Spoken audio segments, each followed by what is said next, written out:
Et fait qu'on va y aller avec le show en tant que tel. On a commencé ça, cette carte-là, en ouvrant avec Jay, en fait, le Money in the Bank masculin. Oui. Qui a été, toi, ton match préféré de Oui. la soirée. Fait que raconte-nous comment ça s'est passé, ce match-là. Jey Uso contre Carmelo Hayes, contre Andrade, Chad Gable, LA Knight, Drew McIntyre dans un match d'échelle pour le Money in the Bank. Ça ouvre la carte, puis je pense que c'est un bon choix pour ouvrir la carte. Je veux noter tout de suite le pacing ou l'ordre des matchs pour le PLE. Je pense qu'il a été bien construit, il a été bien amené, il a été bien fait, il a été bien pensé. Ouais. Tu sais, des pay-per-views plus courts, ça me rappelle les takeovers dans le temps. Quand Paul Lévesque bookait les NXT et les takeovers étaient à peu près ça, le 5 matchs, 3 heures, merci, bonsoir, on passe à un autre appel. Ça a été de la bonne lutte, ça a été intéressant, ça a fait avancer des histoires. Fait que je pense que je pense moi, de mon côté, j'aurais peut-être ouvert avec le match du Bloodline. Parce que le fait de le mettre en main event, en tout cas, je m'attendais à un retour, je m'attendais à quelque chose qui arrive. Puis finalement, il n'y a rien arrivé.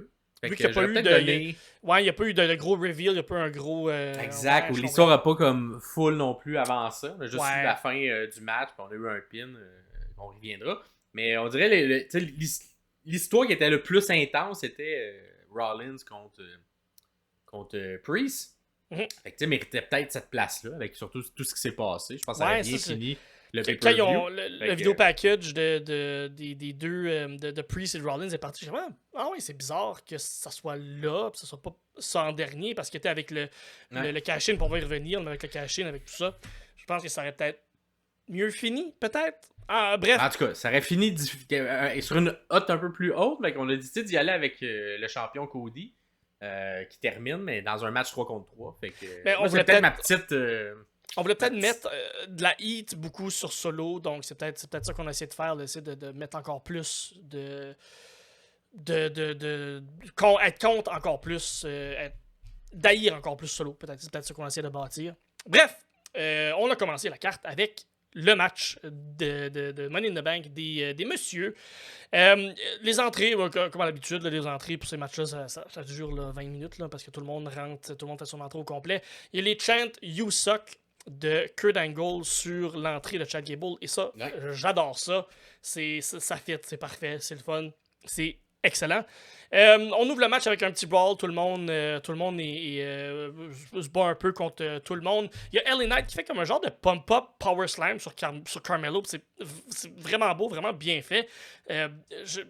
Sauf erreur, c'est pas quelque chose que j'ai vu LA Knight faire très souvent, ce genre de move-là. C'est le fun de le voir lutter, finalement. On a un face-à-face contre Yeet. On va y revenir. Il va y en avoir un deuxième plus tard dans le match. Ensuite, c'est Gable et Hayes qui rentrent les premières échelles dans le ring. C'est ce setup-là. Drew va juste péter tout le monde, va mettre l'échelle debout et va monter, mais c'est Gable qui le rejoint pour l'arrêter. Ça va revenir souvent, là, des gens qui montent et qui se font arrêter. Ça arrive très très souvent.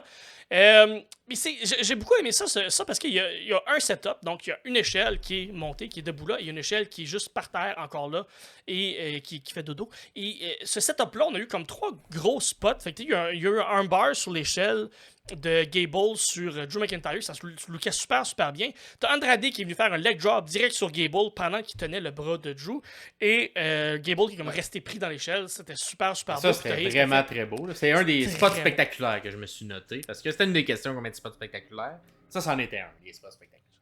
Quand même très d'accord, puis on n'a pas vu, je pense, on n'a pas vraiment vu souvent ce genre de spot-là, où il aurait même pu rester pogné là plus longtemps. Je pense que ça aurait donné même plus d'ampleur. Et c'est Carmelo Hayes qui vient faire un springboard corde à linge, qui est comme rebondi dans les cordes, puis il vient faire un lariat sur Andrade. Fait que 3 gros spots en début dans le même setup. J'ai vraiment aimé ça. Puis là, la foule est en feu. C'est This is awesome. La foule a été bonne vraiment tout le long. Toronto, bravo, super. Vous avez pas lâché, il n'y a pas eu de drop dans l'énergie. Andrade et Carmelo Hayes, il y a eu comme un springboard backflip sur l'échelle. Mais c'est un Spanish Fly. Un Spanish Fly, c'est un genre de Spanish Fly sur les échelles. Puis on les est deux rentré ces échelles. Un autre des spots que je me suis noté, Et Andrade, quand même, serait pour moi le MVP pour moi, quand même, de ce match-là. Fait beaucoup de bons spots. Il a mangé les échelles. Il a mangé, il a fait les gros spots. Je pense qu'il est là, puis dans peut-être 1 an ou 2, on va commencer à le voir, plus peut-être alentour des ceintures. Là, il est en train de manger son pain gris. Puis pas prouvé, là, parce qu'on sait qu'il est très bon, mais il est là, présentement. Il l'a fait, puis il a été excellent. Gable, souplex tout ce qui est dans son chemin. Même, il a même souplex une échelle sur Andrade. Ça là, j'ai tellement trouvé ça beau, là. Puis la foule qui fait comme You Still Suck après. C'est toutes les 4 souplex, puis la souplex de l'échelle sur Andrade. C'était vraiment beau. Vraiment, vraiment beau. Il y a eu un neck breaker de LA Knight sur Gable sur une échelle qui était de côté. Ouais, ça faisait mal. Ça n'a pas dû faire du bien, ça. C'était une échelle... c'est solide, quand même. LA Knight qui sort et qui fait un pont entre la table des annonceurs et le ring. Puis il essaye de passer Carmelo Hayes dedans. Mais ça fonctionne pas. Ça fonctionne juste pas. Puis on se doute que quand quelqu'un met un setup, il y a des grosses chances qu'il passe dedans. J'y reviendrai plus tard. Il y a une deuxième échelle qui est placée juste là et c'est Gable qui fait un ankle lock à Hayes pendant que Hayes essaye de pogner la ceinture. Ça, c'était beau spot. Ça lookait, les belles photos. Et à ce moment-là aussi, Gable, là, il avait enlevé, ça faisait quand même un petit bout qu'il avait enlevé ses trucs. Ce qui fait qu'un moment donné, il s'est comme fait pogner. Je pense que c'est Andrade qui l'a comme grabé un peu. On a vu ce crack de fesses. On a vu le cul de Gable qui s'est fait pogner. Fait que failli avoir un wardrobe malfunction, mais finalement, on a remonté ça. C'était super, ça lookait vraiment tes Gable qui est sur comme les 2 échelles puis qui tient, qui fait un ankle lock à Hayes. Finalement, c'est Drew, tout ça se passe, Drew essaie de monter, mais tout le monde passe sur Drew, tout le monde l'arrête et c'est Jay Uso et LA Knight qui montent au top de l'échelle et c'est là qu'on a un autre Yeet contre un Yeah. Fait que la foule aime ça. Ça fonctionne. On a buildé ça aussi tout le long du pre-show. Hein. Dans les entrevues, là, c'était ça. Qui va-tu avoir plus de yeah, tu vas avoir plus de yeah. Ben, c'était quand même 50-50. Mais on dirait plus de yeah, je crois. Je pense que oui. Je pense que les gens aimaient plus LA Knight. Je pense aussi. Puis ça n'a pas duré si longtemps parce que c'est Hayes qui les pousse. Il a juste poussé l'échelle. Il a fait comme non, ça se passe plus. Toute cette affaire-là. Et c'est Hayes qui monte dans la deuxième échelle qui était là. Andrade, lui, il se souvient, il y a 5 ans, il a fait comme... Il me semble que j'ai fait quelque chose avec Finn Balor il y a 5 ans, qui a fait mal, puis il me semble que j'ai envie d'avoir mal encore. Fait qu'il a comme mis l'échelle, un genre de pont à côté dans les cordes et à côté sur l'échelle, et il a fait un sunset flip powerbomb sur l'échelle qui était là. Ça look.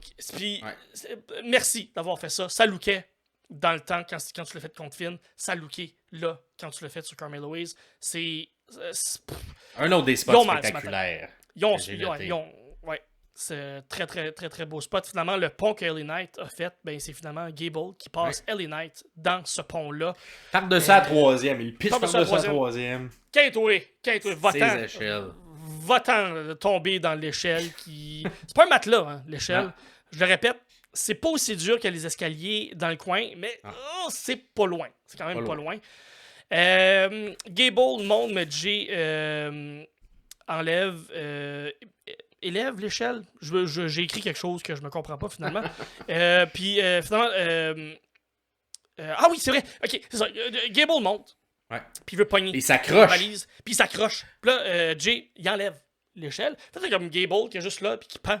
Un peu comme Jeff avait fait ça. Jeff Hardy l'avait fait dans le temps quand il y a eu le gros spear de Edge sur lui. Finalement, il n'y a pas eu de spear. Chad qui est juste tombé. Un gros face bump. Un bump de face très bien exécuté par Chad Gable. C'était un autre. Et mon dernier spot spectaculaire de ce match-là. J'en ai eu 5 au total. Tu les as tous nommés dans ton review. Mais effectivement, 5 gros spots super beaux. Puis celui-là, ben, c'est impressionnant parce que c'est ça. Un face bump, c'est un peu plus tough qu'un bump de dos. Et c'était très haut. Fallait que tu tombes comme il faut.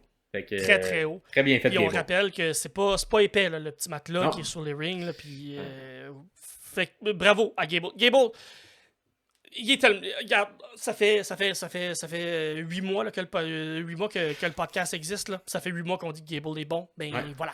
On continue à le dire, puis on va continuer à le dire. Drew lance. En fait, c'est Jay qui remet qui l'échelle qu'il avait enlevé pour Chad. C'est ça. Et d'ailleurs, les deux qui étaient en vert, c'était Jay et Drew. Fait que pour la théorie du costume, c'est un des deux gagnait, mais on l'emportait. Les deux finalistes, il était là.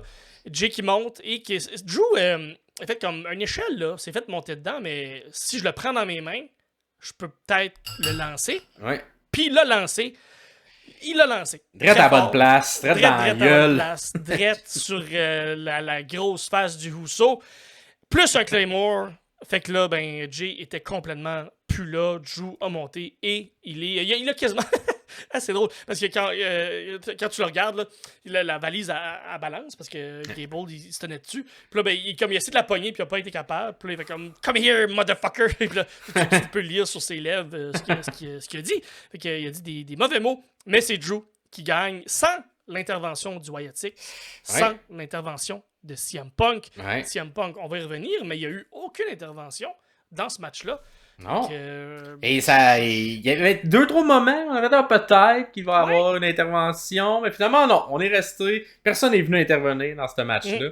Et Drew remporte la ceinture. Et là, une fois que Drew remporte, je sais pas si comme moi, t'étais comme, bon, ben, il l'avait annoncé, il faisait le cash-in le soir même. Fait que là, on dirait beaucoup de. On dirait tout le côté, ça va-tu arriver ou ça va pas arriver, il était plus là. J'étais comme, bon, ben, c'est sûr que Drew va cacher. Et la fin, un tantinet prévisible pour moi. Je trouve qu'on le voyait venir de loin, mais peut-être si vous suivez un peu moins le produit, peut-être quelque chose que les gens ont été pris de court, ont été pris par surprise. Mais de mon côté, dès que j'ai vu que Drew a gagné, je vais être bon. C'est assez clair, ça s'en va où, le reste de cette carte-là, avec cette histoire-là. Fait que, un peu. En tout cas.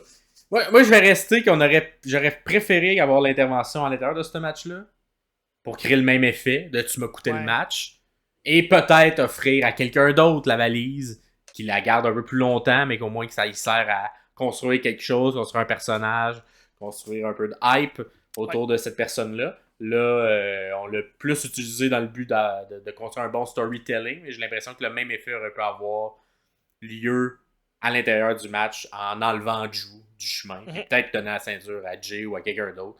Je suis quand même d'accord. En tout cas, je pense que Jay, ça aurait pu être le fun avec comment ça se passe aussi avec le Bloodline. D'avoir un Jay qui a une valise. Mais on y était du côté de Drew. Donc, ça ressemble à ça pour ce match-là. Quand même un bon match. Quand même au niveau de la lutte, c'était un très bon match. Des beaux spots. Pas rien qui a été raté non plus. Fait que pas eu de botch. Un des matchs de la carte qui a été pratiquement parfait au niveau du in-ring. Donc, je suis assez d'accord. Je vais te le donner. Moi, j'ai préféré un autre des matchs, mais celui-là était le plus techniquement bon. Mais l'autre m'a un peu plus impressionné parce que c'était. On y reviendra quand on sera rendu là. Fait que vous, comment vous avez trouvé ça, ce match-là? Vous pouvez nous le dire aussi en commentaire.